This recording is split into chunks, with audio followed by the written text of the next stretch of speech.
They sealed the area. They blocked the cameras. They refused to comment. Iran claims it hit one of the most secretive underground facilities in Israel, a wartime bunker beneath the military headquarters in central Tel Aviv, the same compound where someone like Netanyahu would be taken to ride out a war. In response, Israeli authorities sealed the area, blocked the cameras, and refused to make a comment. That bunker is real. It was built with American money, American engineers, and enough electromagnetic shielding to keep operating if everything above ground goes dark. This is not the first time this has happened. During the June 2025 12-day war between Iran and Israel, Iranian ballistic missiles struck the north tower of the Da Vinci apartment complex. The entire impact zone was sealed. No cameras were allowed. The Jerusalem Post later reported that the missile landed a stone's throw from Netanyahu's office, which at the time was known as Building 22. Weeks after that war ended, the Prime Minister's office began undergoing renovations. The rumor, which has never been confirmed or denied by Israeli officials, is that the building sustained damage in the strike.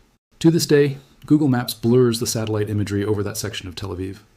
On Leonardo da Vinci Street, directly in front of the towers, Google does not offer Street View.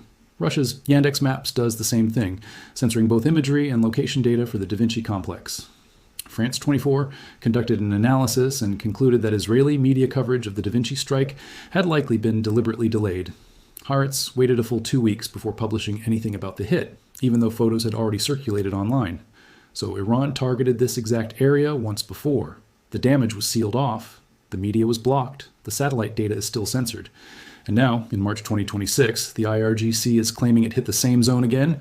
What sits beneath that compound is what this entire story is really about. Most people think Israel's military headquarters is a conventional above-ground compound with some reinforced shelters below it. In reality, the Kirya district conceals a layered network of underground command bunkers that Israel has been constructing and expanding for decades. There are at least 2 confirmed installations.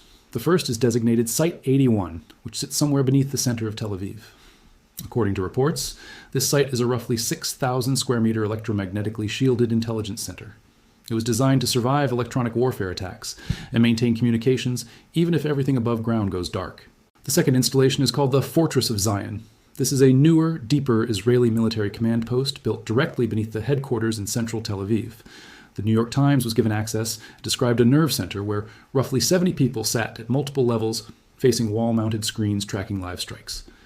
During active conflict, thousands of soldiers work there around the clock. This is what the IRGC is talking about when it references underground command infrastructure in Tel Aviv. This is what Iranian missiles have been aimed at. Here's the scale of what has been raining down. On day 1, approximately 90 ballistic missiles were fired at Israel. Day 2, around 60. After that, roughly 20 per day. The pattern has changed. Individual salvos have gotten smaller, but the weapons themselves have gotten bigger. By March 5th, Iran had launched more than 500 ballistic and cruise missiles and over 2,000 drones. Iran claims 40% of the firepower was aimed at Israel and 60% at American positions. On the opening night, a complete Iranian ballistic missile, a full warhead carrying several hundred kilograms of explosives, struck directly beside a Tel Aviv apartment building. And on March 1st, the deadliest single strike of the war so far hit Beit Shemesh. A missile carrying roughly 500 kilograms of explosives collapsed an underground civilian bomb shelter that was accessible by 2 flights of stairs. 9 people were killed. Investigators later concluded that even a fully compliant shelter would not have survived a direct hit of that force. The interceptor that was fired at the missile missed.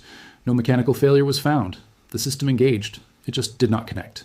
That detail matters because it gets at the core debate running underneath all of this. The White House claims that Iranian ballistic missile strikes dropped by 90% between day 1 and day 6, crediting American and Israeli operations against Iranian mobile launchers inside the country. But even with that reduction, missiles are still breaking through. As of March 8th, 4 confirmed major impacts have hit the Israeli home front: Tel Aviv, Beit Shemesh, Beersheba, central Israel.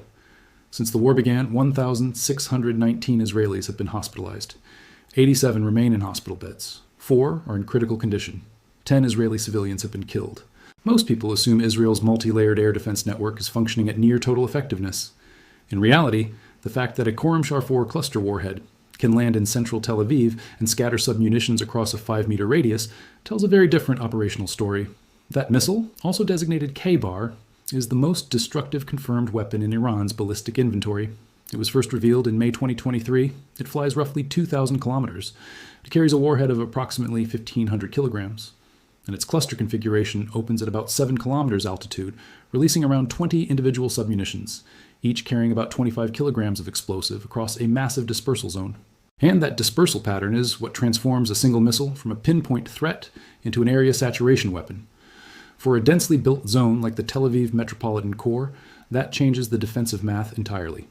The IRGC confirmed it deployed this weapon during what it called the 19th wave of Operation True Promise, targeting central Tel Aviv, Ben Gurion Airport, and the 27th Air Base of the Israeli Air Force with warheads weighing 1,000 kilograms. Israel disputed most of this, insisting its defenses intercepted every overnight missile, though it did acknowledge one morning strike that hit open ground in a central town.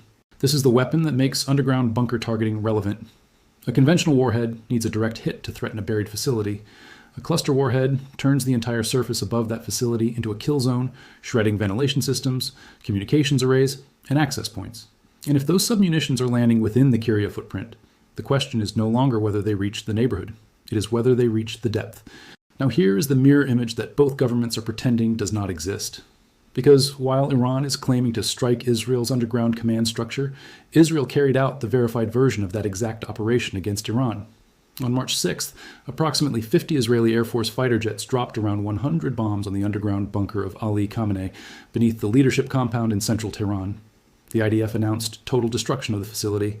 The bunker extended beneath multiple city streets and contained meeting rooms, entry points, and command chambers used by senior Iranian officials.